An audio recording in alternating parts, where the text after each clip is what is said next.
आज हम लोग शुरू कर रहे हैं वेक्टर्स से। Yes sir. Okay sir. Okay, ठीक है। Yes sir. कोई भी क्वांटिटी इज अ वेक्टर अगर वो 3 रूल फॉलो करती है। 3 रूल क्या होते हैं?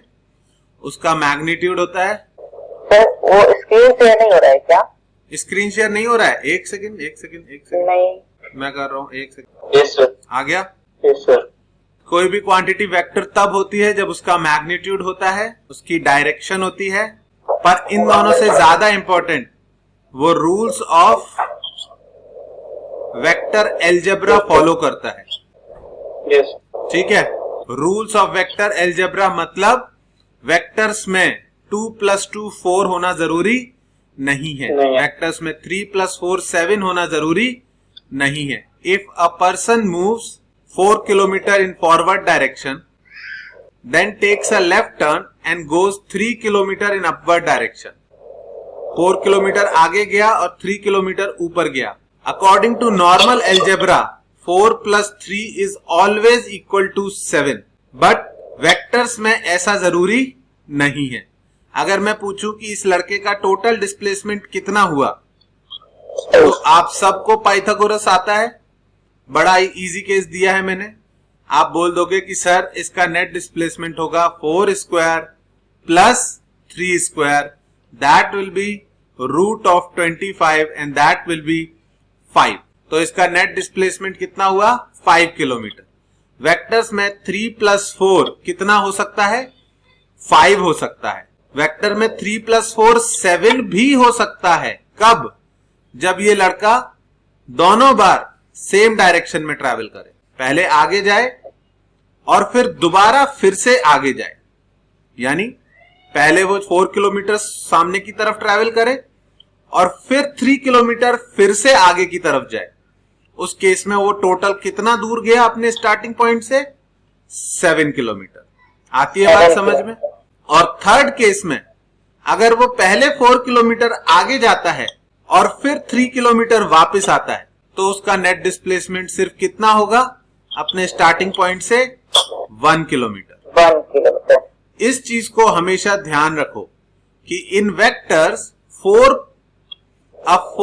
Magnitude vector and a 3 magnitude vector can give you a result from 1 to 5 to 7।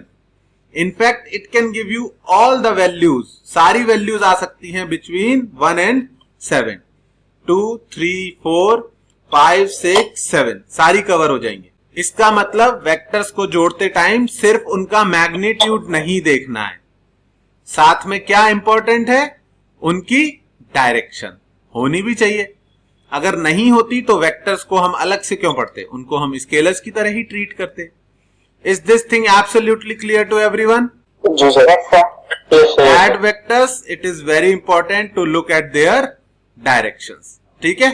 अभी कुछ नहीं, मैं एग्जाम्पल दे रहा था, लिखने का कुछ नहीं है, मैं बता दूंगा जब मुझे लगेगा कि ये चीज आपको लिख लेनी चाहिए। Don't worry. ठीक है। Magnitude, direction and rules of vector algebra. तो मैंने बताया कि रूल्स ऑफ वेक्टर एल्जेब्रा कैसे डिफरेंट होते हैं। अगर मैं सिंपल सा एग्जाम्पल दूं तो I have a vector and it's value is 50 kilometre 30 degree north of east. Okay. इस वेक्टर के ये जो वैल्यू है 50 किलोमीटर, ये इसका मैग्नीट्यूड है। मैग्नीट्यूड को हम किससे रिप्रेजेंट करेंगे? ए वेक्टर के आगे पीछे मॉड्यूलस साइन लगा के। कितना है? 50 किलोमीटर। और दूसरी चीज इसकी डायरेक्शन, डायरेक्शन को किससे रिप्रेजेंट करेंगे? A cap. इस केस में डायरेक्शन कितनी है?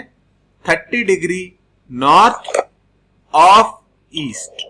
पहली दो चीजें ये क्लियर होनी चाहिए कि वेक्टर का मैग्नीट्यूड और वेक्टर का डायरेक्शन कैसे रिप्रेजेंट करते हैं। सारी प्रॉब्लम डायरेक्शन में आती है, मैग्नीट्यूड तो सब सेम ही सही बताते हैं। दूसरी चीज, एक वेक्टर को हम एक्स वाई प्लेन पे ड्रॉ कर सकते हैं। सबको एक्स वाई एक्सिस पता है? ये पॉजिटिव एक्स एक्सिस है, ये नेगेटिव एक्स एक्सिस है, ये नेगेटिव वाई एक्सिस है, ये पॉजिटिव वाई एक्सिस है। Okay. 99% we take x as east, we take y as north। ऐसा कोई रूल नहीं है, लेकिन हम ये फॉलो करते हैं। East, west, north, south. Is that clear? Yes sir. Okay. अब अगर मैं बोलूं कि इस वेक्टर को मुझे एक्स वाई प्लेन यानी अपने ग्राफ पेपर पर रिप्रेजेंट करना है, तो आप कैसे कर सकते हो? Using a simple arrow. ठीक है, जो एरो की लेंथ होगी वो आप किसके करस्पॉन्डिंग रखोगे? मैग्नीट्यूड के करस्पॉन्डिंग। ऑफ कोर्स 50 किलोमीटर लंबा एरो तो नहीं बना सकते, पर we can think about like 1 centimetre equivalent to 50 या 10 किलोमीटर्स, और उस हिसाब से 5 सेंटीमीटर लंबा एरो बना सकते हैं। एरो की लेंथ किसको रिप्रेजेंट करेगी? उसके मैग्नीट्यूड को। और एरो जिस डायरेक्शन में पॉइंट कर रहा है वो पॉइंटिंग किसको? डायरेक्शन को। यू कैन सी कि ये डायरेक्शन कौन सी ली है मैंने? लगभग 30 डिग्री विद एक्स एक्सिस। आई बात समझ में? Yes sir. इसको ड्रॉ करो, राइट इट डाउन। ठीक है, तो सर जो एरो है वो ए कैप शो कर रहा है ना, मतलब जो एरो है वो तो पूरा ए वेक्टर है और ए कैप उस डायरेक्शन को रिप्रेजेंट कर रहा है, यानी उस एरो की लेंथ का फैक्टर हटा दिया जाए। अभी उस एरो की लेंथ किसके अकॉर्डिंग है? 50 किलोमीटर के अकॉर्डिंग है। अगर लेंथ का फैक्टर मैं हटा दूं तब जो एरो बनेगा वो क्या रिप्रेजेंट करेगा? सिर्फ डायरेक्शन। तो तुम बोलोगे सर लेंथ हटा दोगे तो 0 लेंथ का तो कोई एरो ही नहीं बनेगा। 1 लेंथ का एरो बनाऊंगा मैं, समझ रहे हो? 1 लेंथ का जो एरो बनेगा, 1 यूनिट लेंथ का, that arrow will be a direction vector, या बोले तो यूनिट वेक्टर, जिसकी अब अभी बात करेंगे थोड़ी देर में। ठीक है सर। Yes yes.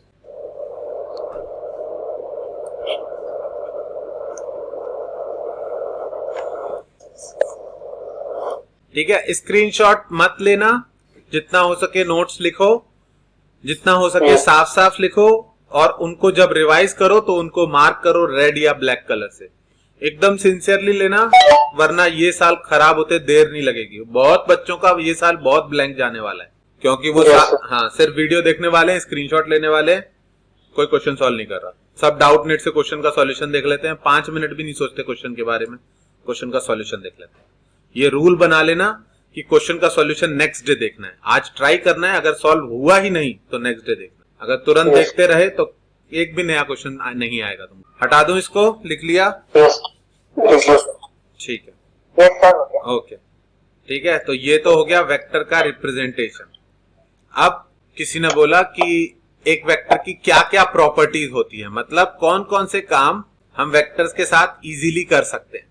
तो फर्स्ट ऑफ ऑल, अगर मैं किसी वेक्टर को पैरेलल मूव करता हूं तो पैरेलल मूवमेंट में क्या होता है बच्चों? अगर ये एक वेक्टर है, कोई सा भी वेक्टर है, लेट्स से ए वेक्टर है, और इसको मैंने यहां से पैरेलल मूव कर दिया थोड़ा नीचे की तरफ, ऐसे रख दिया। मैंने 2 चीजें चेंज नहीं करी बच्चों। एक तो मैंने इसका एक्स एक्सिस के साथ एंगल मूव चेंज नहीं किया। अगर एंगल चेंज नहीं किया तो ये दोनों पैरेलल हो जाएंगे। दूसरा, मैंने लेंथ भी चेंज नहीं करी। अगर ये दोनों चीजें चेंज नहीं करी आपने, तो अगर मैं इस वेक्टर को बी वेक्टर बोलता हूं तो I can safely say that A vector is equal to B vector. अगर आप किसी भी वेक्टर को पैरेलल मूव करते हो, चाहे साइड में मूव करो या ऊपर मूव करो या पीछे की तरफ मूव करो, कैसे भी मूव करो, बस वो खुद के पैरेलल रहना चाहिए। As long as you move it parallel to itself, the vector will not change. मैं उसका नाम बदल के कुछ और रख सकता हूं, but all these vectors will remain same. क्या ये बात समझ में आती है आपको? Yes sir. Very good. I hope पहले से पता थी चीजें, मैं फिर भी रिवाइज करा दूं, क्योंकि I don't want to take any chances. Okay, yes. ठीक है। दूसरी चीज, पहली चीज क्या? पैरेलल मूवमेंट अलाउड है वेक्टर्स का। ठीक है, if you move a vector parallel, moving a vector parallel to itself does not cause any change in it. उसमें कोई भी चेंज कॉज नहीं करता है। वेक्टर को पैरेलल मूव करने से कोई चेंज नहीं आता। ठीक है, आपका 50 किलोमीटर डिस्प्लेसमेंट नॉर्थ डायरेक्शन में, हमेशा 50 किलोमीटर डिस्प्लेसमेंट नॉर्थ डायरेक्शन में रहेगा, चाहे आप उसको जनकपुरी से स्टार्ट करो या आप उसको दिल्ली से स्टार्ट मतलब उत्तम नगर से स्टार्ट करो, या जहां भी हो आप पटना से स्टार्ट करो। लेकिन अगर आप 50 किलोमीटर नॉर्थ डायरेक्शन में चलोगे तो आप नॉर्थ से 50 किलोमीटर क्लोजर पहुंच जाओगे। It will not make a difference कि आप कहां पर हो। Is that clear? Parallel move करने से वेक्टर पे कोई फर्क नहीं पड़ता है। दूसरी चीज, अगर आपने वेक्टर को जरा भी रोटेट कर दिया, मान लो पहले ये वेक्टर इधर था, दिस वाज ए वेक्टर, आपने इसको जरा भी रोटेट कर दिया, आपने लेंथ सेम रखी, ठीक है, लेंथ सेम रखी, लेकिन एंगल थोड़ा सा चेंज कर दिया, तो उस केस में, इससे देख लो, उस केस में ये वेक्टर इमीडिएटली चेंज हो जाएगा। Now this B vector will not be equal to A vector. Direction का change is not something that you can neglect. बहुत सारे लोग जब सर्कुलर मोशन में बॉल घूम रही होती है तो ये मार्क कर देते हैं कि वेलोसिटी कांस्टेंट है, जबकि सर्कुलर मोशन में वेलोसिटी कांस्टेंट रह ही नहीं सकती। भले ही स्पीड कांस्टेंट हो, वेलोसिटी कांस्टेंट नहीं रह सकती। मैंने अभी पढ़ाया नहीं है, बट आई होप इतना आपको याद है कि स्पीड और वेलोसिटी में क्या फर्क है। Velocity is a vector quantity, speed is a scalar quantity. c is also not equal to A vector. अगर डायरेक्शन चेंज हो गई वेक्टर की तो ये वेक्टर के लिए बहुत बड़ी चीज है, ठीक है। उसका change will not B zero, it will be a huge change for a vector. But अगर घुमाते घुमाते किसी वेक्टर को, पहले हमने 30 डिग्री से घुमाया, फिर 60 डिग्री से घुमाया, फिर घुमाते घुमाते हमने वेक्टर को 180 डिग्री से घुमा दिया। कितने से घुमा दिया? पूरा 180 डिग्री से, पूरा 180 डिग्री से घुमा दिया। तो उस केस में आपको ये चीज समझ में आनी चाहिए कि ये जो अब डी वेक्टर बनाया मैंने, ये डी वेक्टर और ये ए वेक्टर का सम जीरो हो जाएगा। अगर मैं ठीक से लिखूं तो डी वेक्टर प्लस ए वेक्टर का सम क्या हो जाएगा? जीरो। ऐसा मैं कैसे बोल सकता हूं? सीधी सी बात है, अगर एक ब्लॉक रखा है छोटा सा ग्राउंड पे, इस पे 20 न्यूटन का फोर्स आगे की तरफ लगाया और फिर पलट के सेम फोर्स पीछे की तरफ लगाया, तो इस पे नेट फोर्स कितना बोलोगे? जीरो बोलोगे या नहीं बोलोगे? क्या ये ब्लॉक कहीं जाएगा? बिल्कुल नहीं, दोनों फोर्स एक दूसरे को कैंसिल कर देंगे। अगर आप 50 किलोमीटर ईस्ट में गए और फिर 50 किलोमीटर वेस्ट में गए तो आपका नेट डिस्प्लेसमेंट जीरो हो जाएगा, आप वहीं पर वापस आ जाओगे। Is that absolutely clear? Yes sir. Yes sir. तो डी वेक्टर और ए वेक्टर, अगर किसी वेक्टर को 180 डिग्री से घुमाया तो उसका और ओरिजिनल वेक्टर का एडिशन जीरो हो जाएगा, यानी D vector is nothing but negative of A vector. तो दूसरी प्रॉपर्टी क्या हुई? Rotating a vector by 180 degrees makes it negative of self। खुद का ही नेगेटिव बना देती है। Please write it down also. Yes sir.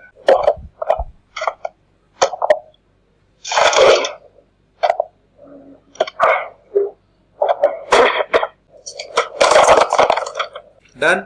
Yes sir. Yes sir. Aryan लिख लिया? हाँ जी सर, लिख लिया। तीसरी प्रॉपर्टी, थर्ड प्रॉपर्टी, मान लीजिए हमारे पास एक वेक्टर है, say this is P vector और इट्स लेंथ इज 20 न्यूटन। बच्चों लेंथ 20 न्यूटन नहीं हो सकती, ये मैं भी समझता हूं, but the length corresponds to 20 newton. Okay, हो सकता है हम 2 इंच का बनाए, हो सकता है हम 2 सेंटीमीटर का बनाए। The length represents the magnitude, it can not be the magnitude. Newton थोड़ी लेंथ हो सकती, पर पी वेक्टर को मैंने मल्टीप्लाई कर दिया 3 से, तो उस केस में जो नया वेक्टर होगा that will be called 3 times P vector. अगर हम ऐसा कभी भी करते हैं, किसी वेक्टर में हम एक किससे मल्टीप्लाई कर देते हैं? नंबर से। ये जो नंबर था ये क्या था? स्केलर था। अगर किसी वेक्टर में किसी स्केलर से मल्टीप्लाई करते हैं तो वेक्टर की डायरेक्शन पे कोई असर नहीं पड़ता है, सिर्फ उसका मैग्नीट्यूड उतने ही टाइम से इंक्रीज हो जाता है। मैग्नीट्यूड 60 न्यूटन हो गया, डायरेक्शन पे कोई असर नहीं पड़ा। ऐसा जरूरी नहीं है कि हमेशा बड़े नंबर से ही मल्टीप्लाई करे, हो सकता है मैं पी वेक्टर का मल्टीप्लाई 1/2 से कर दूं, तो उस केस में ये बन जाएगा पी वेक्टर बाय 2 और मैग्नीट्यूड हो जाएगा 10 न्यूटन। डायरेक्शन अभी भी चेंज नहीं होगी। Is that clear to everyone? Yes sir. यहां पर एक बहुत ही इंपॉर्टेंट चीज निकल के आती है। तुमने थोड़ी देर पहले पूछा था कि सर डायरेक्शन कौन सा वेक्टर?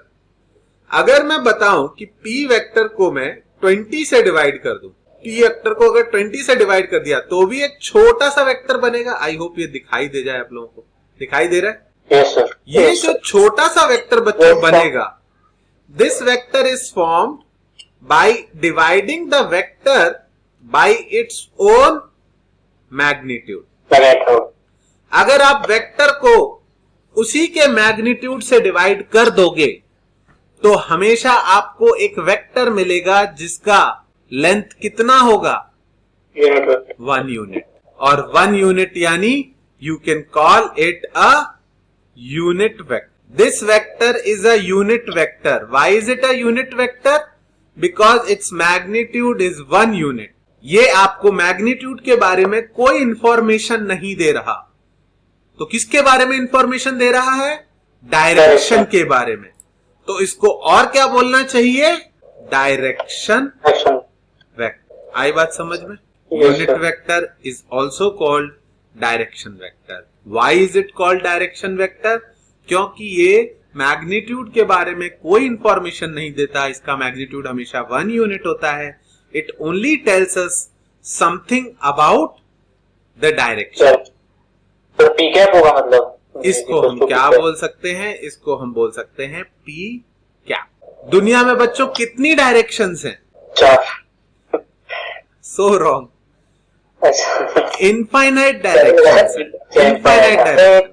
अगर मैं तुमको हाथ में एक मशीन गन पकड़ा दूं और बोलूं कि लेके बस चालू हो जाओ बटन दबा के, तो तुम कितनी डायरेक्शन में बुलेट फायर कर सकते हो?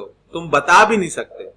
सिर्फ चला के 2 मिनट होल्ड करने में कम से कम 50 अलग अलग डायरेक्शन में बुलेट फायर हो जाएगा। If you know about recoil and everything, which I think everybody knows about recoil now. सबने ओके। तो the thing is in like 20 seconds you will fire and every bullet will be in a slightly different direction. तो वो तो जब तुम एक जगह M कर रहे हो तब इतनी डायरेक्शन में। अगर तुम पूरा 360 डिग्री अपने ऊपर नीचे सोचोगे तो देयर आर इनफाइनाइट डायरेक्शन। तो कितनी डायरेक्शन वेक्टर हो सकते हैं? Infinitely high number. तो इन सब का ट्रैक रखने के लिए हमने क्या किया? हमने 3 इंपॉर्टेंट डायरेक्शन वेक्टर डिसाइड किए और वो 3 इंपॉर्टेंट को क्या नाम दिया? आई कैप, जे कैप एंड के कैप। समझ में आई बात? Yes sir. ठीक है, प्लीज नोट इट डाउन। मैं फिर डायरेक्शन वेक्टर की बात कर। Done sir? हाँ बोलो। मतलब ये out of the context question है, मतलब अगर मैं चलेगा। मैं ये वो मतलब अगर जनवरी में है मेंस अगर देना है, हाँ, पेपर देना है, तो अगर हम बिल्कुल मतलब हम पहुंच जाएंगे 12th और 11th का सिलेबस स्टार्ट सितंबर, अक्टूबर, नवंबर, दिसंबर। नहीं बेटा, जनवरी वाले में हम पूरा नहीं कर पाएंगे। मतलब why do I tell you different? क्योंकि अगर जनवरी वाले में हम पूरा करेंगे that will give me 3 months। तो मैं कोर्स कंप्लीट कर सकता हूं। मैंने तो 15 दिन में भी क्रैश कोर्स दिया था बच्चों को। आपको फायदा नहीं होगा। 15 दिन के क्रैश कोर्स से बस रिवीजन ही होता है। ठीक है, 15 दिन का क्रैश। हाँ, जो मेरे साथ बैच है सर दोनों स्टूडेंट्स का, हाँ, ये 12th में, तो इफ मतलब अगर कोई ऐसे प्रॉब्लम ना हो तो मतलब जस्ट आस्किंग, जस्ट हाँ, कि हम 11th में क्वेश्चंस करें और 12th का सिलेबस, वो तो आपकी कॉल है, मैं तो पढ़ना ही है मेरे को। मतलब 12th का क्या करना है आपको? 12th का थ्योरी पढ़ना है, 11th के क्वेश्चन का डिटेल में, ऐसे थ्योरी के साथ क्वेश्चंस डिटेल में, बट 11th में जो है सिर्फ क्वेश्चंस हो और हल्की बहुत रिवीजन। देखो, वैसे तो फिजिक्स में कौन से चैप्टर में थ्योरी पढ़ानी है मुझे? लिटरली वेक्टर्स में है, थोड़ा बहुत डिफरेंशिएशन में, पर डिफरेंशिएशन में कोई इंटरेस्ट नहीं लेता। थ्योरी में सब लोगों को फॉर्मूले याद हो जाते हैं। तो उसके बाद कहाँ थ्योरी आएगी? इसके बाद ये तो मैथ्स है, इसलिए रूल्स बताने जरूरी है। लिटरली सोचो तुम, न्यूटन्स लॉज ऑफ मोशन में थ्योरी कितने मिनट्स की होती है? 3 लॉ और एफबीडी कैसे बनाते हैं। उसके बाद मैं क्या थ्योरी पढ़ाऊंगा? उसके बाद सिर्फ क्वेश्चन ही क्वेश्चन होने। ओके, है ना? तो ठीक है। मतलब usually kids and up saying कि सर आप क्वेश्चंस ही क्वेश्चंस कराते हो, and that is my way of teaching the theory, क्योंकि थ्योरी कुछ नहीं होती, ये तो पहला चैप्टर है ना। थ्योरी तो सर मैक्सिमम 1 घंटे मुश्किल से मतलब है ही नहीं किसी चैप्टर में theory, once you just see to it. क्योंकि इनफैक्ट 12th में तब भी इलेक्ट्रोस्टैट्स में थोड़ी बहुत थ्योरी बतानी पड़ती है, क्योंकि डाइलेक्ट्रिक की चीजें लोगों को नहीं पता होती, कैपेसिटर की वर्किंग नहीं पता होती, और इलेक्ट्रिक फील्ड में भी काफी सारे फॉर्मूले का डेरिवेशन है, वो लाइन और गॉस लॉ भी थ्योरेटिकली ही है। 11th में तो वेक्टर्स के बाद काइनेमेटिक्स में कहा क्या पढ़ाऊंगा मैं। काइनेमेटिक्स में 3 इक्वेशन है, V = U + AT S मुझे तो यूज करना ही सिखाना है, ठीक है। तो हाँ, just don't worry about it, ठीक है। और हम इस बैच में भी we will not do only 11, we will do 3 days 11, 3 day 12। Just give me a few more days. मुझे पता है अभी 3-4 बच्चे और ज्वाइन करेंगे जब मैं बैच क्लोज कर दूंगा 7-8 स्टूडेंट पे। उसके बाद 3 दिन 11, 3 दिन 12 ही पढ़ेंगे, ओके ठीक है। वो मेरे भी दिमाग में है, क्योंकि आई नो वन थिंग कि अगर हम 3 महीने 11th पढ़े तो दिसंबर में a fear will creep into your mind कि 12th पूरा बचा है, and I will not let that happen. In the first 3 months only हम इधर मैकेनिक्स और उधर इलेक्ट्रोमैग्नेटिज्म खत्म करने की कोशिश करेंगे, ठीक है, ताकि तुम्हारा फियर खत्म हो जाए। इधर मैकेनिक्स खत्म हो गया तो फिर तुम्हारे दिमाग में ग्रेविटेशन, रोटेशन, थर्मोडायनेमिक्स को लेके ज्यादा फियर नहीं आएगा, ठीक है। क्योंकि एक तो वो तुम्हें वैसे ही नहीं आता होगा, तो तुम्हें पता ही नहीं है क्वेश्चन कैसे आते हैं। वेव्स, थर्मो, ग्रेविटेशन, फ्लूइड ज्यादातर लोगों को बहुत वीक होता है। ऐसे ही उधर ray optics, wave optics, semiconductors तो पढ़ा ही नहीं होता लोगों ने, तो आई नो उसका फियर कम होता है, क्योंकि वो तुमको आता नहीं। तुम्हें ज्यादा फियर सबको इलेक्ट्रोमैग्नेटिज्म और मैकेनिक्स का होता है। ये हम कंफर्टेबली कंप्लीट कर लेंगे। अगर जैन में, मुझे नहीं लगता बेटा जैन वाला होगा इस बार में, मुझे बहुत कम चांस लगता है उसका। कुछ ना कुछ चेंजेस होंगे। जब इतने चेंजेस किए हैं तो मतलब बिल्कुल ही गवार लोग थोड़ी बैठे, कुछ तो सोचेंगे, ठीक है। तो आई डोंट थिंक तुम्हें जैन वाला मेंस फेस करना पड़ेगा इस साल, और करना पड़ेगा तो भी बेस्ट ऑफ 2 है ना। ऐसा तो नहीं है कि तुम, और सच बताऊं कि 3 महीने में एक बार पढ़ो फिर 3 महीने में दोबारा पढ़ो, is completely useless. Better take 5 to 6 months and do it once thoroughly, ठीक है। Okay sir. हाँ, क्योंकि इस साल सबने इंपॉर्टेंट क्वेश्चंस कर लिए ना। इस साल सबने यूट्यूब पे 100 मोस्ट इंपॉर्टेंट क्वेश्चन वाली वीडियो देखी होगी, देख ली ना सबने वो वीडियो में। नहीं देखा। क्या बात कर रहे हो, वो एक बंदे ने 24 घंटे में पूरी फिजिक्स पढ़ाया, वो वाला नहीं देखा? मैराथन नहीं सर। अरे तुम यार मिस कर गए। मैंने आगे बढ़ा के देखा वो वीडियो। मैं कहा इसने तो खत्म ही कर दिया कंसेप्ट। हम लोग फालतू 2 साल पढ़ाते हैं बच्चों को, 24 घंटे फिजिक्स पढ़ा के चला गया। गजब ही था। मैं नहीं ओपन नहीं करा उसे। कोई बात नहीं, ठीक है। अभी अपन बात करते हैं डायरेक्शन। बच्चा ये मैथ्स है इसलिए इतना थ्योरी है, इतना थ्योरी नहीं रहेगा फिर, ठीक है। डायरेक्शन हाँ सर, थोड़ा सा अभी स्टार्ट से करवा दीजिए। हाँ ये ढंग से हो जाएगा सर, वही फिर बस क्वेश्चंस पूरे लगाना, ये मत सोचना कि ये हो जाएगा वो हो जाएगा, वही आ रहा है एग्जाम में। और फिर जो बुक में क्वेश्चन है ये सारे एमसीक्यू हैं या फिर मतलब ऐसे टाइप के हैं? सारे एमसीक्यू है, ठीक है। लेकिन थोड़ा बहुत थ्योरी इसमें भी दिया हुआ है, थ्योरी बुक में दिया हुआ है, और पर है सारे एमसीक्यू। डायरेक्शन वेक्टर क्या होता है कि अगर किसी भी वेक्टर को उसी के मैग्नीट्यूड से डिवाइड करें तो जो क्वांटिटी बनती है, it doesn't have a variable magnitude, it will always have one single unit magnitude and it will represent a direction, ठीक है। तो because there are infinitely many direction possible in this world, we have taken 3 directions as our standard directions, ऐसे बोल सकते हैं। और ये 3 direction fix नहीं है, we can change them as per our need. मतलब तुम जिस रोड पे कार चल रही है उसको एक्स एक्सिस खुद से डिसाइड कर सकते हो, जिस डायरेक्शन में पत्थर गिर रहा है उसको खुद से वाई डायरेक्शन डिसाइड कर सकते हो। और the third direction is the direction coming out of the plane. इसको मैं 2D में नहीं बना सकता अच्छे से, पर आपको समझ में आना चाहिए कि ये जो z एक्सिस है, the real z axis is this axis. ये दिखाई देती है आप लोगों को, this is your z axis. ये कौन सी लाइन है जो आके सीधे तुम्हारी आंख से टकराएगी, जिसका पॉइंट तुमको दिखाई दे रहा है। समझ में आया? This is the z axis, और ये स्क्रीन से तुम्हारी आंख को कनेक्ट करने वाली लाइन है। स्क्रीन के पॉइंट से तुम्हारी आई को कनेक्ट करने वाली जो लाइन है, that is the z axis. Is that clear? तो जो आपने आई, अच्छा ये आई बनाई है आपने z एक्सिस के ऊपर? नहीं, this is a point. The point represents the tip of an arrow. अगर किसी एरो को देखो, अगर किसी एरो को बनाए और आगे से उसको देखे, तो आगे से उसकी टिप जो दिखाई देती है, उस टिप को हमने इससे ड्रॉ किया। This is out of the plane, and the negative z axis is shown by this. This is negative z axis. Okay, so these are the two axis.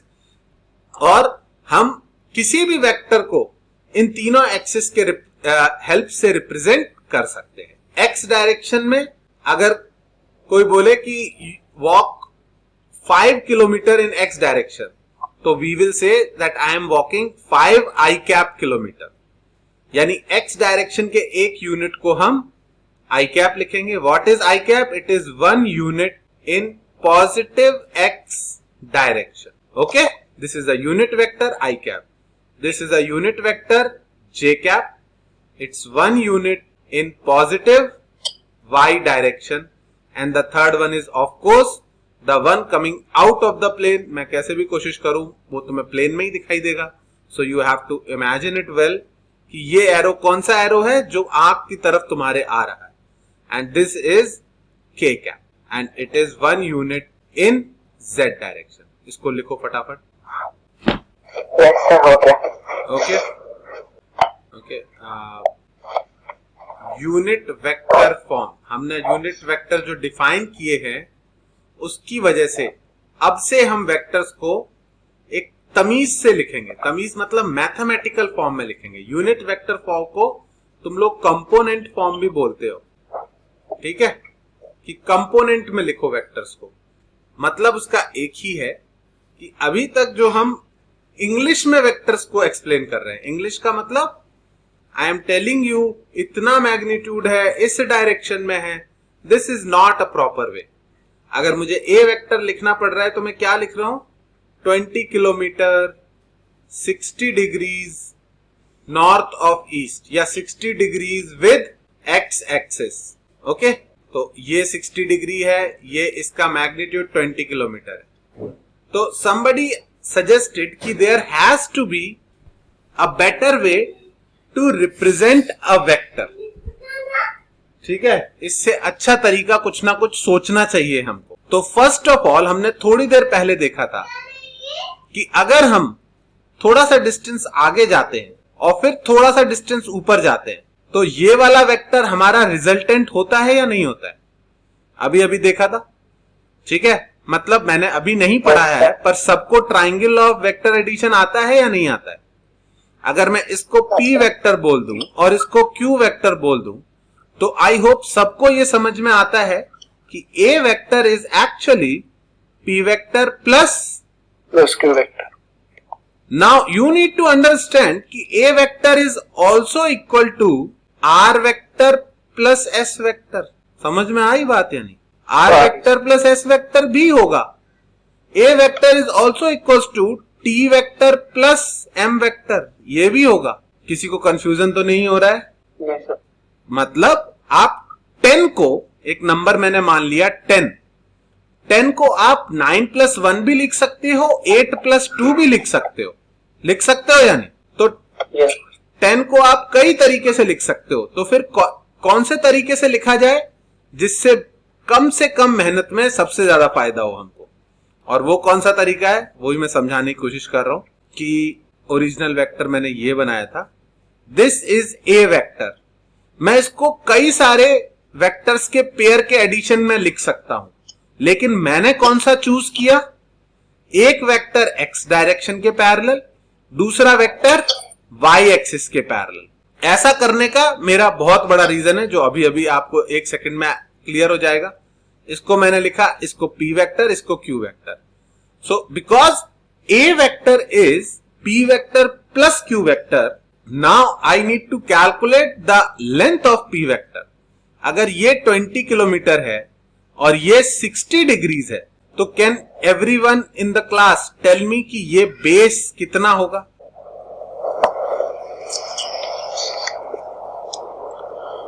कौन बता सकता है इसकी बेस की लेंथ कितनी होगी? आर्यन बताओ आप। सर 1 सेकेंड सर, ये होगा cos से होगा। cos 60 का वैल्यू नहीं, cos 60 का वैल्यू नहीं पता? cos 60 का पता है सर, 1/2। That is correct. 1/2। ठीक है, ओके। तो अब इसके बाद you guys just lost the privilege of saying कि सर थ्योरी पढ़ाने की जरूरत नहीं है। ठीक है, ओके। एक ट्राइंगल में, कौन सा ट्राइंगल? राइट एंगल ट्राइंगल में। ए, तुम लोगों ने वो मेरी बेटी वाली वीडियो देखी है क्या? Yes sir. देखिए सबने? हाँ जी। ठीक है, उसको अगली चीज यही सिखाने वाला हूँ, राइट एंगल ट्राइंगल वाली। तो this right angle triangle has a hypotenuse, has a perpendicular and has a base. Okay, ये परपेंडिकुलर, बेस, हाइपोटेनस। हाइपोटेनस तो हमेशा सेम रहता है, पर परपेंडिकुलर और बेस हम एंगल के अकॉर्डिंग डिसाइड करते हैं। अगर इस एंगल की बात कर रहे हैं तो इसके एडजेसेंट वाला बेस होता है और सामने वाला परपेंडिकुलर होता है। ओके, अगर इस एंगल की बात करें, इसको थीटा बना ले, तो मैं इसको परपेंडिकुलर और इसको बेस लिखूंगा, पर अभी मैं इसके अकॉर्डिंग चल रहा हूं। तो एक चीज एकदम, मतलब कोई सोते में भी तुमसे पूछे ना, तो तुम्हें क्लियर होना चाहिए कि साइन थीटा होता है परपेंडिकुलर अपॉन हाइपोटेनस। अगर इसको क्रॉस मल्टीप्लाई कर दूं तो आ जाता है P is equals to H sine theta. ये है पहली चीज जो आपको मरते दम तक नहीं भूलनी है। मतलब कभी भी कोई पूछे perpendicular H sine theta, cos theta होता है बेस अपॉन H, और इस हिसाब से B हो गया H cos theta. Perpendicular H sine theta, base हो गया H cos theta. Is that absolutely clear to everyone? Yes sir. Yes sir. कभी नहीं भूलना है, कुछ भी हो जाए। ठीक है, अब हाँ जी सर। परपेंडिकुलर डिसाइड करना है हमको। ये है परपेंडिकुलर, ये है बेस। परपेंडिकुलर कितना बोला मैंने? H sine theta. वैल्यूज तो मैं इवेंचुअली याद करा दूंगा साइन थीटा कॉस थीटा की।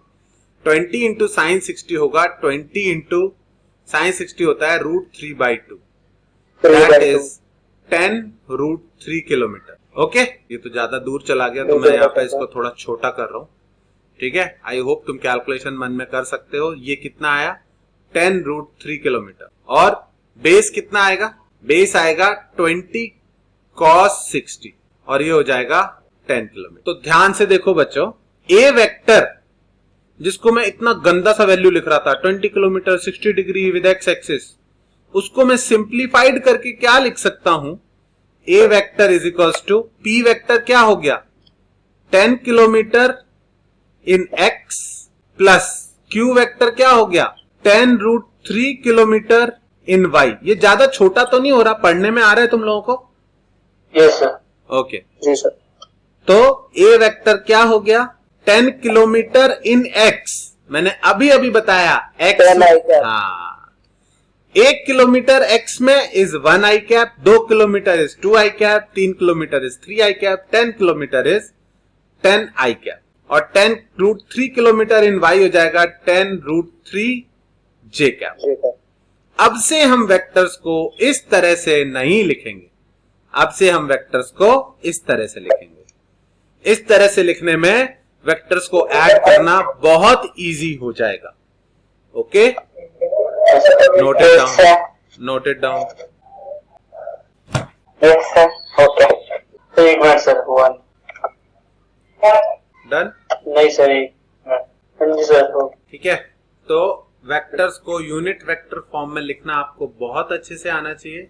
अगर मैं यहां पर कोई वेक्टर बना दूं तो you should be very very quick in writing it, in converting it into unit vector form. Okay, like if this is B vector and the magnitude is 40 Newton and the angle is 45 degrees, You should be able to write B vector in unit vector form. Please do it. सब लोग करके दिखाओ जिससे सबसे पहले हो जाए. कुछ I cap आएगा प्लस कुछ J cap आएगा. Sir 40 Sin 45 is I cap equal plus to cos 45, which is equal to 1 1 by by root 2. 1 by तो 40 by root 2 I cap plus 40 by root 2 J cap. Okay 40 by root 2 को हम 40 by root 2 का नहीं छोड़ेंगे कभी भी. We need to improve it. You are telling me 40 cos 45 I cap plus 40 sin 45 J cap. जितना जल्दी हो सके. सिर्फ कंपोनेंट नहीं लिखने हैं, अपने दिमाग में ये क्लियर करना है कि मैं ये दोनों वेक्टर्स लिख रहा हूं.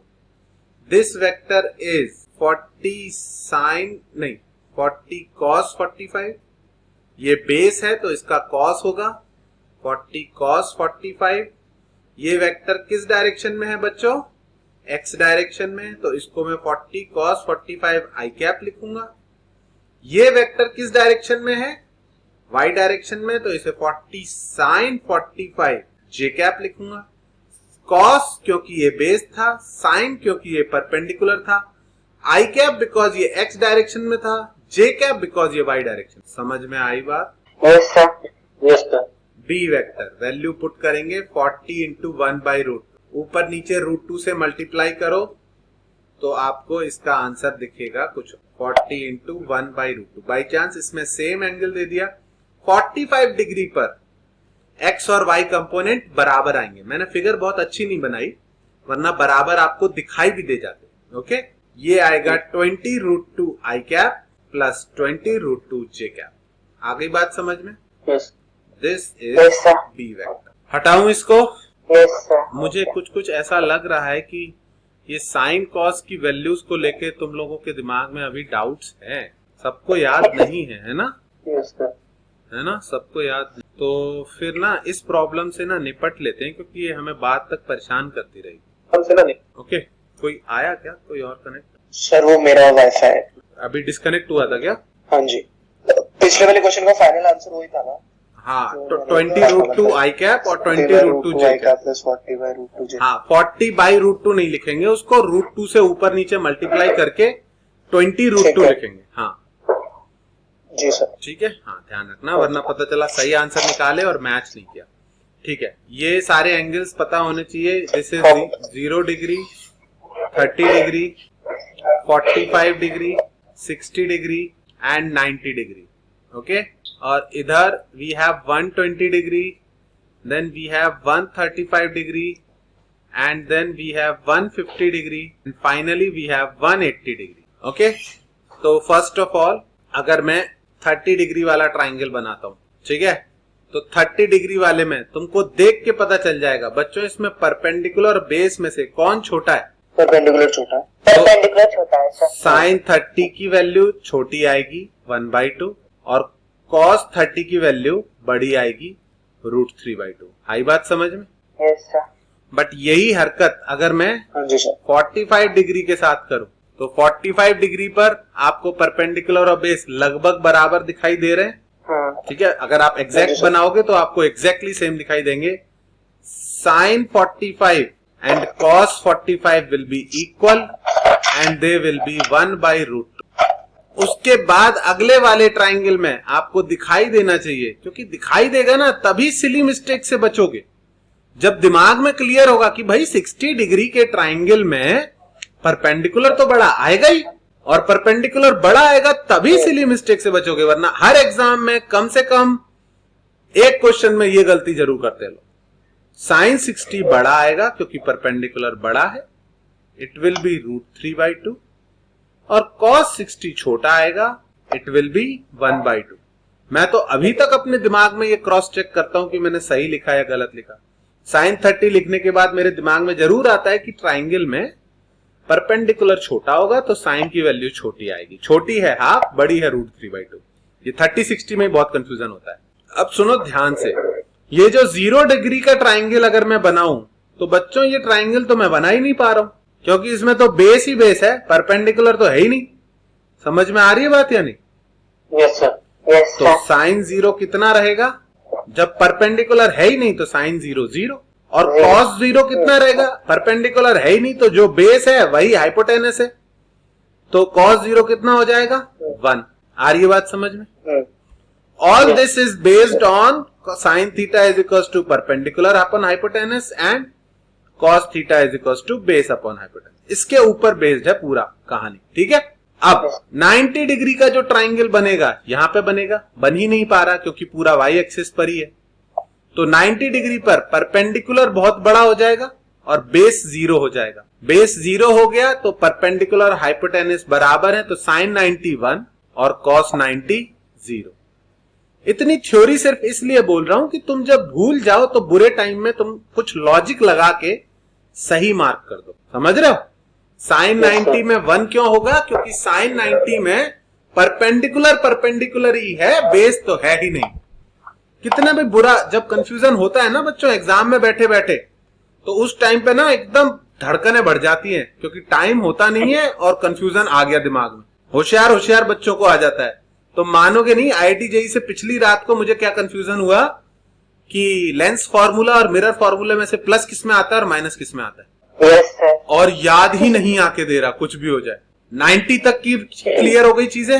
अब सुनो, 120 डिग्री वाला ट्राइंगल और 60 डिग्री वाला ट्राइंगल एक जैसा बनेगा। मेरी फिगर उतनी अच्छी नहीं बनी है आज, लेकिन बिलीव मी तुम ठीक से सर्किल बनाओगे तो 120 डिग्री और 60 डिग्री वाला ट्राइंगल सेम है तो साइन 120 और साइन 60 बराबर होंगे। कितने होंगे?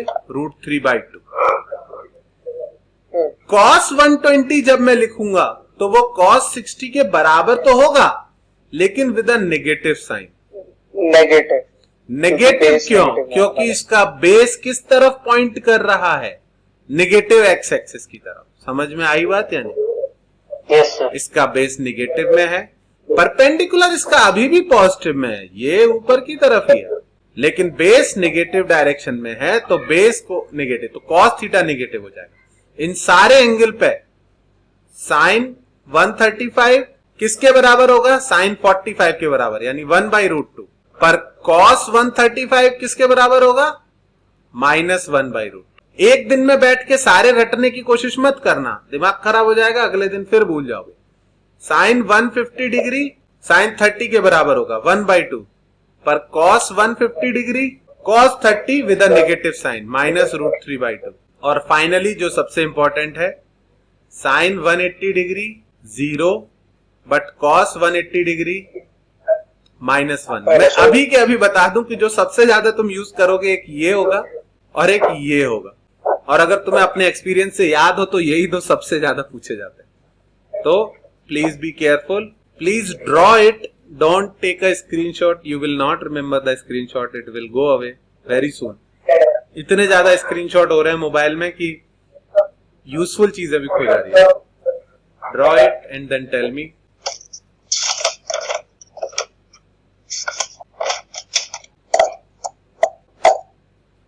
Done? Yes sir. Yes sir. Okay, हो गया बेटा? हाँ जी सर। समर्थ, आर्यन और आदित्य, ठीक है। आपस में भी एक दूसरे के नाम जान लो, 2-4 दिन बाद टेलीग्राम या व्हाट्सएप पे ग्रुप बना लेंगे। Okay sir. टेलीग्राम यूज कर रहे हो तुम लोग? टेलीग्राम यूज किया इस बीच किसी ने? नहीं सर। नहीं? व्हाट्सएप का मतलब पढ़ाई लिखाई वाला वो है, वो अल्टरनेटिव, थोड़े अच्छे ऑप्शन है उसमें। हाँ ओके, अब दो और जो आपको पता होने चाहिए। आपने बचपन से दो ट्राइंगल, सबसे पहला कौन सा ट्राइंगल बनाया था? राइट एंगल ट्राइंगल 3 4 5 वाला।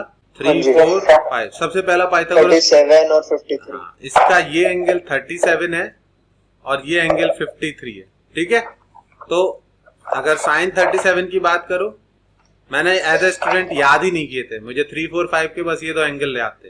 साइन 37 सामने वाला upon hypotenuse 3/5, cos 37 adjacent upon hypotenuse 4/5। कभी कंफ्यूजन नहीं हुआ, कभी गलत नहीं किए क्वेश्चंस, बस इतना याद रखता था। इसी को ऐसे रोटेट कर दूं तो ये ऐसा गिर जाएगा तो ये एंगल 53 डिग्री, नीचे आ जाएगा 3, सामने आ जाएगा 4, ये 5 इधर आ जाएगा।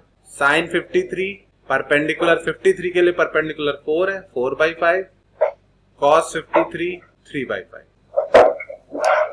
डन। ठीक है, ये भी इंपॉर्टेंट है, याद रखना है आपको। ओके, इसके अलावा as long as we are on trigonometry, यहीं पे एक दो फॉर्मूले और लिखाने हैं मुझे, हटा दूं इसको। Yes sir. दो फॉर्मूले और इंपॉर्टेंट हैं, नोट डाल के लिख लेना। एक तो है sin 2 थीटा, ये पता होगा 2 sin theta into cos theta, और दूसरा cos 2 थीटा, ये आपको याद रखना है cos square theta minus sine square theta, which can also be written as 1 minus 2 sine square theta. ये कैसे आया बच्चों? cos स्क्वायर थीटा को 1 माइनस साइन स्क्वायर थीटा लिख दिया, तो 1 minus 2 sine square theta, which can also be written as 2 cos square theta minus 1। तो trigonometry के ये दोनों फॉर्मूले हमारे आगे चल के बहुत काम आएंगे, तो अभी से ही इनको सीख लो। Okay sir 2 cos square theta minus 1 कैसे लिखा? इसको साइन स्क्वायर थीटा को 1 माइनस कॉस स्क्वायर थीटा लिख दो, तो माइनस से वो minus cos square theta plus हो जाएगा और 2 cos स्क्वायर थीटा बन जाएगा। ठीक है, ये अपने काम आएंगे, थोड़ा आगे जाके आएंगे काम, पर आएंगे। ठीक है, तो मैं अभी से ही बता दिया, आपके नोट्स में होने चाहिए।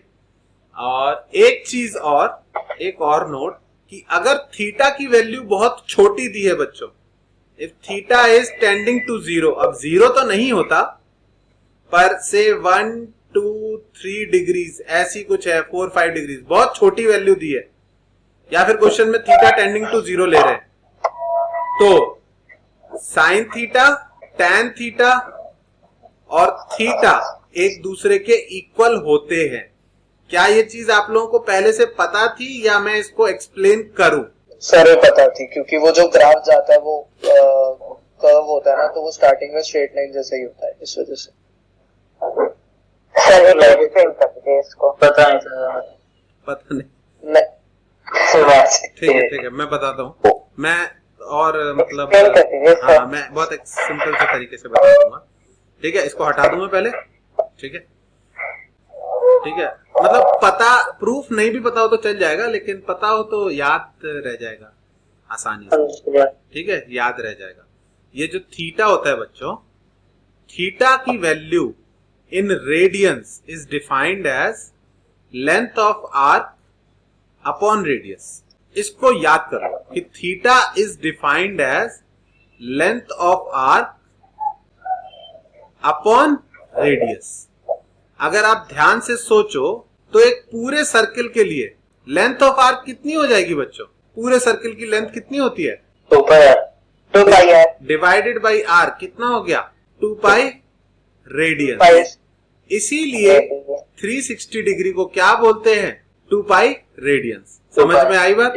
Yes sir. क्योंकि पूरे सर्किल का एंगल डिग्री में आता है 360 डिग्री और रेडियंस में आया 2 पाई, तो पूरे सर्किल को क्या बोलते हैं? 360 डिग्री को क्या बोलते हैं? 2 पाई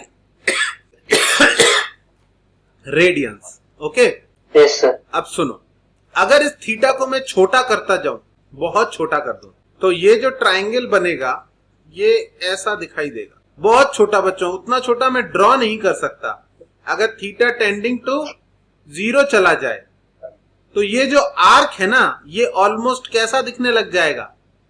स्ट्रेट लाइन दिखने लग जाएगा। समझ रहे हो या नहीं? Yes sir. और ये जो आर्क की लेंथ है ना, उस टाइम पे मैं इस लेंथ को परपेंडिकुलर बोल पाऊंगा, इस आर्क को बेस बोल पाऊंगा और इस आर्क को एच बोल पाऊंगा। क्यों? क्योंकि ये एंगल इतना छोटा हो गया कि ये एंगल ऑलमोस्ट 90 डिग्री पे पहुंच जाएगा। समझ रहे हो या नहीं? Yes sir. अगर ये एंगल 0 हो जाए तो ये 90 हो जाएंगे या नहीं? हो जाएंगे सर। तो अगर थीटा बहुत छोटा है, थीटा इज टेंडिंग टू 0, तो साइन थीटा क्या बन रहा है? Perpendicular upon hypotenuse. उसकी वैल्यू L/R आ रही है या नहीं? और tan थीटा क्या बन रहा है? वो tan थीटा होता है बच्चों परपेंडिकुलर अपॉन बेस, वो भी L/R बन जाएगा या नहीं? और थीटा खुद क्या होता है वो तो अभी लिखाया ही मैंने, क्या होता है, length of arc upon radius यानी L/R। तो it is not a very good proof, मतलब और ज्यादा मैथ्स लगाई जा सकती है, पर I think it will help you remain understand this कि ये कब यूज कर सकते हैं। अगर थीटा बहुत छोटा है तो साइन थीटा, टेन थीटा और थीटा ये तीनों ऑलमोस्ट इक्वल होते हैं। Yes sir. इसका बड़ा अच्छा यूज आएगा कुछ क्वेश्चंस में थोड़ा आगे जाके, ठीक है। एक सर्कल में एक वायर को गोल गोल घुमाते हैं, उस वायर में टेंशन जनरेट होती है, वो टेंशन कैलकुलेट करना सिखाते हैं, वो उसमें बहुत काम आएगा। और भी कुछ क्वेश्चंस है, ठीक है। लिख लिया सबने? लिख लो इसको। लिख लिया बेटा? सर एक मिनट, हाँ, लिखा नहीं। 20 सेकेंड्स। Okay, done? नहीं सर। Yes sir. डन, ठीक है।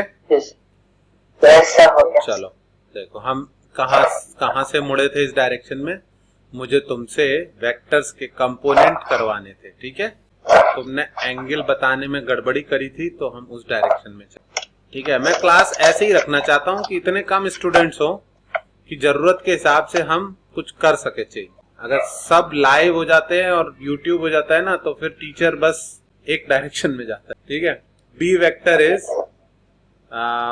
50 मीटर पर second at 60 degree with x axis. Please write B vector in unit vector form. चलो फटाफट बताओ। सर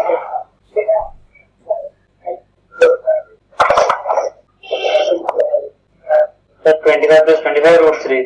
और आई कैप जे कैप खा गए तुम? आई के 25 20 आई है।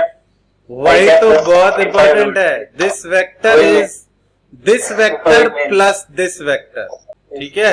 ये दिमाग में बिठा लो कि this vector is P vector plus Q vector. हालांकि इनको पी वेक्टर क्यू वेक्टर नहीं लिखेंगे, इसको लिखना चाहिए बी एक्स वेक्टर और इसको लिखना चाहिए बी वाई वेक्टर। पर फिर उससे लोग और कंफ्यूज हो जाते हैं। तो you can name them anything, you can name them Ram Ghanshyam, but these are one vector is along x axis, another is along y axis. इतना सा रूल है, ठीक है। Yes sir. हाँ, और उनका मैग्नीट्यूड आपने निकाल लिया होगा। x वाले का छोटा आना चाहिए, देख लो ध्यान से, ये छोटा दिखाई दे रहा है 25 i कैप, और y का थोड़ा बड़ा आना चाहिए 25 √3 j कैप। कितनी बार तो बस छोटा बड़ा देख के आंसर मार्क करता होता, कितनी बार, मतलब बस ये देख के कि छोटा कौन सा है बड़ा कौन सा है, तो उस हिसाब से मार्क कर दे। ओके, हटाऊं इसको, ठीक है। मतलब you should be that fast कि तुम्हें ये लिखना ना पड़े, क्योंकि जब अच्छा क्वेश्चन आएगा तो उसमें एक दो नहीं 3-3 वेक्टर्स के तुम्हें कंपोनेंट करने होंगे। उस टाइम पर ना तो तुम्हारे पास इतना स्पेस होगा और ना इतना टाइम होगा कि तुम धीरे धीरे ऐसे करके लिख सको। ये 60 डिग्री पर है, ये 37 डिग्रीज पर है, ये 53 डिग्रीज पर है। Okay, this is P vector, this is Q vector, and this is R vector, and their magnitudes are 20 kilometer, 10 √3 kilometer, and 10 kilometer. You need to write them in vector form.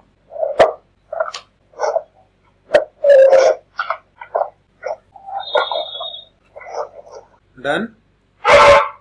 No sir. Almost done. एक second. हाँ, मैं कुछ बोल नहीं रहा हूँ, मैं बोल नहीं रहा हूँ, तुम सॉल्व करते रहो। अगर फंस जाओ तो सामने देखना, नहीं तो नीचे देखते।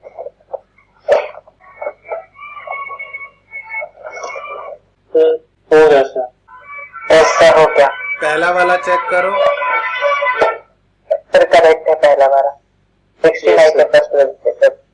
Yes sir. थर्ड वाले में माइनस आता है सर। Yes sir, -5। सही है? Yes sir. Yes sir. Very good, सबने कर दिया? Yes sir. Yes sir. Very nice, very nice. ठीक है, तो cos 53 होता है 3/4/5 है। 3/5 6 j का -1 का। ठीक है, दो चीजें ध्यान रखनी है भाई। एक्स में छोटा दिख रहा है तो एक्स वाला स्मॉल होना चाहिए, एक्स में पॉजिटिव दिख रहा है तो एक्स वाला पॉजिटिव होना चाहिए, वाई में परपेंडिकुलर बड़ा दिख रहा है तो वाई बड़ा होना चाहिए और वाई नेगेटिव होना चाहिए, नीचे की तरफ है। जब लॉजिक तुम्हारा पीछे पीछे चलेगा ना तब कैलकुलेशन मिस्टेक होना बंद हो जाएगी। जब तक कैलकुलेशन अलग होगी और लॉजिक लग ही नहीं रहा है तो भाई बस होती ही रहती है, गलत ही होता रहता है। Is this clear to everyone?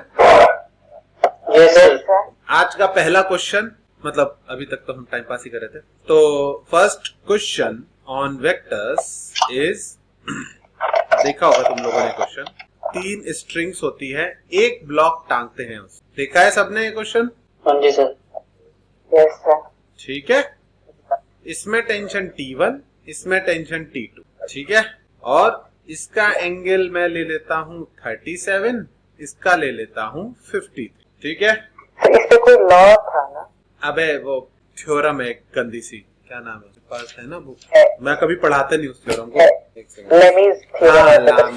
एक ही क्वेश्चन के लिए थ्योरम बनाई हुई है, उस चक्कर में लोग वेक्टर्स के लिए कंपोनेंट करता सीखते नहीं है और लामीज थ्योरम लगाते रहते हैं। वो 3 ही के लिए काम करेगी, 2 हुए तो भी काम नहीं करेगी, 4 हुए तो बिल्कुल ही नहीं काम करेगी, ठीक है। तो वो नहीं यूज करना, ठीक है। तो ये 2 फोर्सेस हमको कैलकुलेट करने हैं, T1 की वैल्यू कितनी होगी एंड T2 की वैल्यू कितनी है। समझ में आया? आपको थोड़ा सा खुद से दिमाग लगाना चाहिए। हिंट ये है कि T1 T2 को, इसको X और Y एक्सिस में ब्रेक करने की सोचो, अगर ठीक से ब्रेक कर लोगे तो क्वेश्चन सॉल्व हो जाए। ओके, इस पॉइंट पर 3 फोर्स लग रहे हैं, T1 T2 और इसका नीचे mg, जो कि हो जाएगा 100 न्यूटन। अगर आप T1 T2, अभी तक आप नोन वेक्टर्स को ब्रेक कर रहे थे, नोन मतलब वैल्यू पता थी, 50 को ब्रेक कर रहे थे, 60 को ब्रेक कर रहे थे, अब आप एक अननोन फोर्स को ब्रेक करोगे तो कैसे करोगे? उसका मैग्नीट्यूड आप अज्यूम कर लो, दिमाग में T1 को एक नंबर की तरह ट्रीट करो, T2 को एक नंबर की तरह ट्रीट करो, एक वेरिएबल की तरह ट्रीट करो। समझ में आ रही है बात? Yes sir. यहां पर अगर T1 है, यहां पर अगर T2 है, ये 53 डिग्री है तो ये भी 53 हो जाएगा। हाँ जी सर।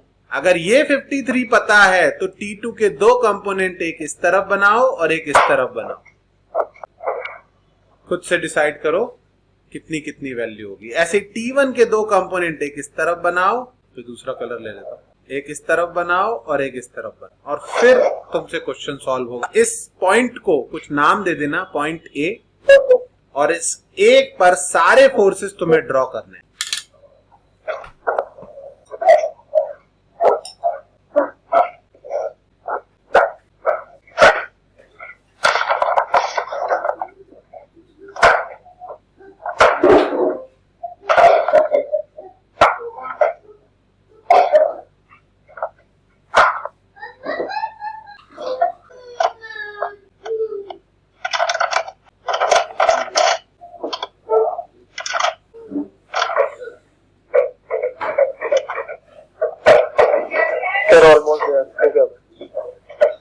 सबसे पहले मैंने T2 बनाया है, T2 का X कंपोनेंट 53 डिग्री पर है, X कंपोनेंट कितना आएगा?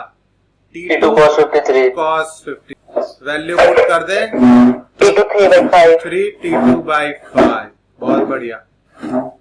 T2 का Y कंपोनेंट T2 sin 42/5, 53, बहुत बढ़िया। जब आप किसी वेक्टर के दोनों कंपोनेंट बना चुके हो तो आप ओरिजिनल वेक्टर को हटा सकते हो, वो दोनों मिलके वही काम करेंगे जो वेक्टर अकेले कर रहा था, क्योंकि वो वेक्टर उन दोनों का रिजल्टेंट है। समझ रहे हो? Yes sir, yes sir. Anaysha please, आप शोर मत, आपको फिजिक्स पढ़नी है, आ जाओ फिजिक्स, आ जाओ, meet Anaysha Gupta. She will teach what is the vector. So you tell me. You are a stupid person. Okay, tell them what is the vector.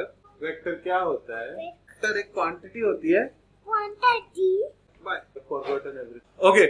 T2 sin 53 कितना हुआ? 4T2 by 4/5. 42। जो चीज समझना बहुत जरूरी है वो ये है कि वेक्टर्स के जो कंपोनेंट होते हैं वो उनका रिजल्टेंट ही वेक्टर होता है। तो अगर आपने कंपोनेंट ड्रॉ कर दिए तो आप ओरिजिनल वेक्टर को हटा सकते हो। ऐसे ही T1 के दो कंपोनेंट आएंगे, T1 cos 37 यानी कि 4T1/5 और T1 sin 37 यानी कि 3T1/5। क्या ये काम सबने खुद से कर लिया? कर लिया सर। बस कर लिया तो T2 = 3/4 वीडियो बनाने आ गए तुम। उनको इक्वेट कर। नीचे 100 न्यूटन है। न्यूटन्स लॉ से इजी कोई चैप्टर नहीं है। कुल मिला के ऊपर के फोर्स बराबर नीचे के फोर्स और लेफ्ट का फोर्स बराबर राइट, इतना सा कुछ चैप्टर है और उस पे मतलब इतना पंगा कर रखा है लोगों ने। 4T1/5 is equal to banking of roads वाला है, 3T2 सर्कुलर मोशन में आता है वो। हाँ वो भी बहुत आसान है। ठीक है, तो 4T1 बराबर 3T2। ओके, पहली चीज। और दूसरी इक्वेशन बनेगी 3T1/5 plus 4T2/5 is equal to 100, जिसको आई थिंक आप 5 से मल्टीप्लाई कर दोगे तो हो जाएगा 3T1 plus 4T2 is equal to 500। अगर आपको ये दो इक्वेशन सॉल्व करने में दिक्कत है तो 9th क्लास की बुक उठाओ मैथ्स, उसमें equation of two variable chapter होगा, उसके 40-50 क्वेश्चन सॉल्व कर लो। क्योंकि अगर आपको दो इक्वेशन, दो अननोन सॉल्व करने में दिक्कत होती है तो आपसे 1 मिनट में तो क्वेश्चन कभी नहीं होने। इन दोनों को सॉल्व करके आंसर निकाला किसी ने? बताओ। T1 की वैल्यू यहां से उठा के यहां पुट कर दो या T2 की वैल्यू यहां से उठा के यहां पुट कर दो, सॉल्व करोगे तभी आंसर है। T2 80 है सर। T2 80 आ रहा है और T1 60। ठीक है। अभी भी ऑनलाइन क्लास में मुझे बहुत ज्यादा बोलना पड़ रहा है as compare to office, very much hard work. ठीक है, I will try to change that and put you in spotlight. जब तक तुम वो फील नहीं करोगे तब तक काम नहीं चलेगा। पर आज ठीक है, आज 1-2 क्लास में थ्योरी। आज कोई होमवर्क नहीं दे रहा हूं मैं, क्योंकि मैंने वेक्टर एडिशन आज खत्म नहीं करा पाया। नेक्स्ट क्लास में खत्म कराऊंगा। यानी आज कौन सा दिन है बच्चों? ठीक है, कल ही रखेंगे क्लास। ओके, ताकि मैं सैटरडे संडे के लिए होमवर्क दे पाऊँ। ठीक है, तब तक ये बुक मंगा लो।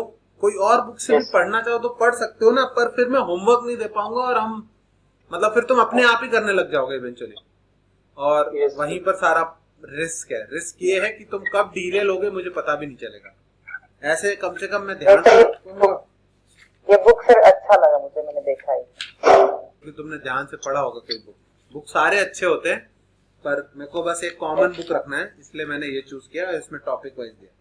ऐसा कोई खास बहुत बड़ा क्वेश्चन नहीं दिया इसमें। खास बड़ा क्वेश्चन के लिए तुम HC वर्मा कर सकते हो, सिंगेज कर सकते हो, इरोडोव तो ऑलवेज वेलकम करने नहीं सोचने करने का एबिलिटी, मतलब बहुत मटेरियल अवेलेबल है बाहर। ठीक है, मैंने बस एक रैंडम बुक चूज करी है जिसमें सारे सॉल्यूशन दिए, सारी थ्योरी दी है और टॉपिक वाइज क्वेश्चन दिए। Okay, yes sir. कल मिलते हैं सेम टाइम।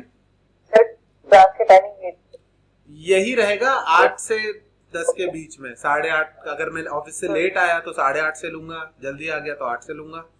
अभी हम 2 वीक तक 4 क्लासेस रखेंगे वीक की, फिर जब बैच फुल हो जाएगा उसके बाद 5 फिर 6 कर देंगे। ठीक है, और तब तक मंगा लो तुम लोग। अभी हम 4 क्लासेस रखेंगे वीक की, और बैच जैसे ही फुल हो जाता है 7-8 स्टूडेंट पे हम ब्लॉक कर देंगे कि अब और नहीं आएगा कोई। उसके बाद हम क्लासेस का नंबर बढ़ा देंगे, कोशिश करेंगे 5 कर दे फिर 6 कर दे। ओके, और हाँ 3 दिन 11, 3 दिन 12 या 3 दिन 11, 2 दिन 12, जो भी है दोनों डायरेक्शन में चलाएंगे। ठीक है, तो दोनों बुक्स मंगा लेना, अगर मंगा रहे हो तो दोनों ही ले लेना। ठीक है, तो कल मिलते हैं same time. Bye bye. Record video हाँ डाल दूंगा और फिर ग्रुप बना के उस पर लिंक